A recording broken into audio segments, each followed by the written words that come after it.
ধামাকা তো আসতে চলেছে দিদি, হ্যাপি নিউ ইয়ার, কেমন আছে? হ্যাপি নিউ ইয়ারে ভালো আছি। আমরা জানি ইতিমধ্যে বেশ কিছু কাজ আমাদের দর্শকদের জন্য আসতে চলেছে, সেই কাজগুলো সম্পর্কে একটু জানো।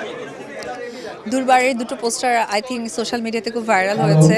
সো এটা তো অবশ্যই একটি কাজ। তারপরে আগামী কিছুদিনের মধ্যেই আমার সিক্রেটের শুটিং শুরু হয়ে যাবে। আসলে দুটো সিনেমাকে দুটো ফেস্টিভের জন্যই আমি তৈরি করতে চাচ্ছি, বাট দেখা যাক, কারণ কাজের প্রস্তুতি শেষ হওয়া এবং রিলিজের জন্য যে প্রস্তুতিটা দরকার, এটা যদি ইনশাল্লাহ প্রপার হয়ে যায় তাহলে হয়তো বা হোপফুলি টাইমলি চলে আসবে। এই যে দুর্বার যে লুকটা ছিল দুর্দান্ত, এই দীর্ঘ ব্রেক নিয়ে এরকম লুক দর্শকরা কিভাবে গ্রহণ করছে, মানে তাদের কমেন্টসগুলো কেমন লাগছে পড়তে? খুবই ভালো সাড়া পাচ্ছি, আর লুকটা দেখে তো সবাই ভালো বলছে।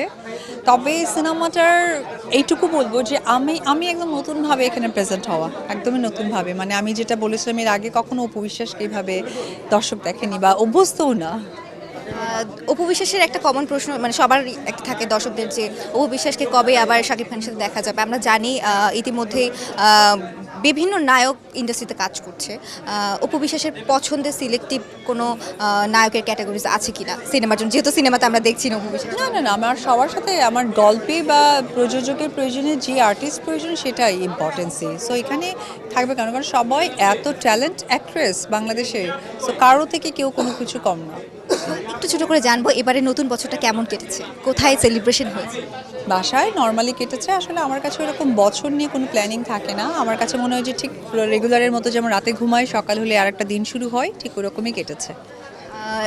এবার অপু বিশ্বাসের যেহেতু আমরা একটা গ্র্যান্ড একটা ওপেনিং এসেছি, নতুন করে নতুন বছরটা আবারও নতুন গ্র্যান্ডভাবে শুরু হলো, কেমন লাগছে? বছরের শুরুতেই একটা এত বড় একটা ব্র্যান্ডের সাথে যুক্ত হয়েছে, এটা একটু দায়িত্বও বেড়ে গেল, কাজের জায়গাটা। আর সবথেকে ইম্পর্টেন্ট হচ্ছে যে আমি এই ধরনের প্রোডাক্টগুলোর সাথে নিজেকে যুক্ত করতে বেশি পছন্দ করি, কারণ আমার কাছে মনে হয় যে যেহেতু আমার একটা বিজনেসও আছে, signature baby beauty parlour and boutiques, so আমি একটু সৌন্দর্য নিয়েই কাজ করতে পছন্দ, এবং আমি নায়িকাও, একজন চিত্রনায়িকা। সেই জায়গা থেকে আমার সেই সুযোগটা আছে মেয়েদেরকে ইনফরমেশন, নট অনলি মেয়ে ছেলে সকলের জন্যই, মানে স্কিন কেয়ার বিষয় নিয়ে। সো এটা নিয়ে অন্যরকম একটা আমার উন্মাদনা কাজ করছে। বিজনেস, সিনেমা, আবার ফ্যামিলি, তিনটা কিভাবে সামলায় অপু বিশ্বাস এত সুন্দরভাবে? নর্মাল হয়ে যায়, আসলে হয়ে যায়। সবশেষ আমার দর্শকদের উদ্দেশ্যে নতুন বছর উপলক্ষে হ্যাপি নিউ ইয়ার। ৭১ টিভিকে বরাবরই শিল্পীদেরকে খুব সুন্দর করে প্রেজেন্ট করে, আর অপু বিশ্বাসকে তো আরও অনেক সুন্দর করে প্রেজেন্ট করে, কারণ আমি জানি না এটা কেন, হয়তো বা এটা ভালোবাসা থেকে। আর নতুন বছরে আমার যারা ভক্ত দর্শক যারা আছেন এবং ৭১-এর যে কলাকৌশলে আছেন, আপনাদের সবাইকে আমার পক্ষ থেকেও আপনাদের নতুন বছরের শুভেচ্ছা। সুন্দর কাটুক এই বছর এবং সুন্দর সুন্দর পরিকল্পনার মধ্য দিয়েই যেন আমরা এগিয়ে নিয়ে যেতে পারি।